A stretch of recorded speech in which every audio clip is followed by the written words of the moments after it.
विश्व के इतिहास में सबसे प्राचीन ऐतिहासिक ग्रंथ महर्षि वाल्मीकि रामायण है। इस ग्रंथ में मर्यादा पुरुषोत्तम श्री राम, माता सीता जी, श्री लक्ष्मण जी, ब्रह्मचारी वीर हनुमान जी सहित भरत जी के पावन जीवन का भी चरित्र चित्रण है। श्री राम के अनुज श्री भरत जी ने भ्रातृ प्रेम की ऐसी मर्यादाएं स्थापित की हैं कि रामायण काल के लाखों वर्ष व्यतीत हो जाने के उपरांत भी हमें आज तक ऐसा उदाहरण देखने को नहीं मिलता है। हाँ, थोड़ी मर्यादाएं महाभारत काल के समय अपने बड़े भाई युधिष्ठिर के लिए भाई अर्जुन, भीम, नकुल, सहदेव व माता द्रौपदी ने अवश्य पेश की है, किंतु आज के समय में ऐसा भ्रातृ प्रेम कम ही देखने को मिलता है। इसका मुख्य कारण आज की शिक्षा व्यवस्था को भी माना जा सकता है। रामायण का काल वैदिक काल था, वह वेद आधारित व्यवस्था थी। तब शिक्षा का माध्यम गुरुकुल परंपरा थी। लगभग 7 से 8 वर्ष के बालक और बालिकाओं को विद्या ग्रहण करने के लिए गुरुकुलों में भेज दिया जाता था।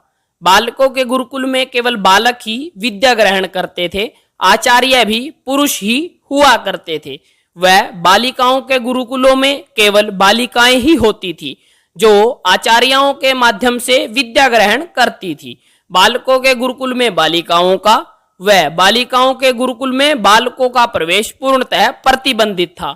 ऐसी उच्च कोटि की विद्या के कारण ही भारतवर्ष के युवक व युवतियां चरित्रवान हुआ करते थे। गुरुकुलों की समाप्ति होने के उपरांत वैदिक विद्या के पतन होने से हमारे संस्कारों का भी पतन होना आरंभ हो गया और आज जो हमारी स्थिति है यह आप सभी से छुपी नहीं है। आइए अब अपने मुख्य विषय की ओर लौटते हैं। राम के आगमन की प्रतीक्षा में भरत की क्या दशा थी, यह हनुमान जी के मुख से भी सुनिए। जबकि लंका विजय कर श्री राम ने अयोध्या लौटते हुए हनुमान जी को भरत का हाल जानने के लिए भेजा था। यह वाल्मीकि रामायण के युद्ध कांड के 125वें सर्ग का 27, 29 व 31वां श्लोक है। इसका अर्थ है, अयोध्या नगरी से कोष भर की दूरी पर वल्कल और कृष्णाजिन धारण किए हुए दुखी कृष, श्रृंगारहीन, भ्रातृशोक में व्याकुलित, फल मूलहारी, दयनीय तपस्वी, धर्मचारी, खुले केश वाले, वृक्ष छाल और अजिन पर बैठे हुए जितेंद्रिय, भावुक, ब्रह्म ऋषि सदृश भरत को राम के आदेश से हनुमान ने देखा। यहाँ भरत जी का आदर्श कितना ऊंचा है। राम ने राज्य त्यागा और वनवास लिया बलात् अर्थात पिता की आज्ञा से, परंतु भरत जी ने राज्य श्री को त्यागा और वानप्रस्थी बना स्वेच्छा से। श्री राम के प्रति ज्येष्ठानुवृत्ति धर्म एवं मर्यादा के पालनार्थ भरत जी का त्याग राम जी के त्याग से कम नहीं है, किंतु इस दृष्टि से ऊंचा ही है।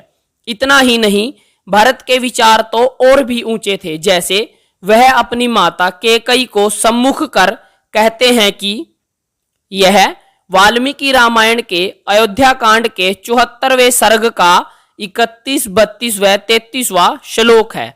इसका अर्थ है, हे पापे, मैं उस महाबलवान राम को लाकर स्वयं वन में चला जाऊंगा।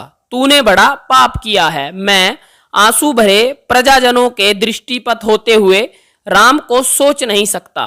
तू अग्नि में प्रविष्ट हो जा या स्वयं दंडकावन चली जा या कंठ में रज्जू बांधकर फांसी ले ले।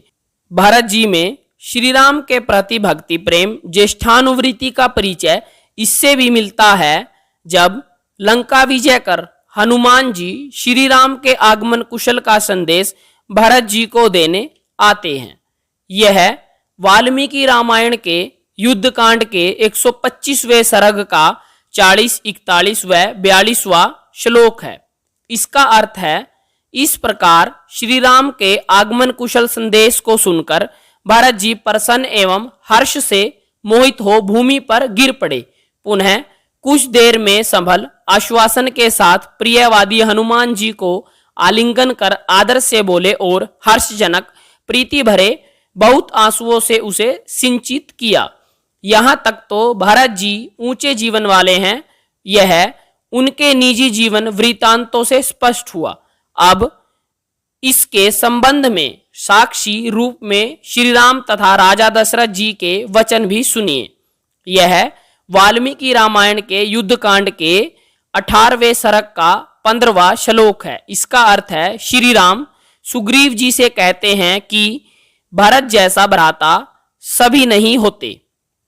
कैकेयी को समझाते और मनाते हुए दशरथ जी कहते हैं कि यह वाल्मीकि रामायण के अयोध्या कांड के 12वें सूक्त का 62वां मंत्र है। इसका अर्थ है, कैकेयी तू जिस भरत के लिए राज्य के निमित्त राम को वनवास दिला रही है, वह बिना राम के किसी प्रकार भी राज सिंहासन पर नहीं बैठ सकता, क्योंकि वह राम से भी धर्म में अधिक प्रबल है, ऐसा मैं मानता हूं। इस प्रकार भरत जी का जीवन श्री राम से कम आदर्श नहीं था। श्री भरत जैसा भाई यदि परिवार में हो तो परिवार बहुत सुखमय बन सके और कभी भी दुख तथा कलह को स्थान न मिले। धन्यवाद।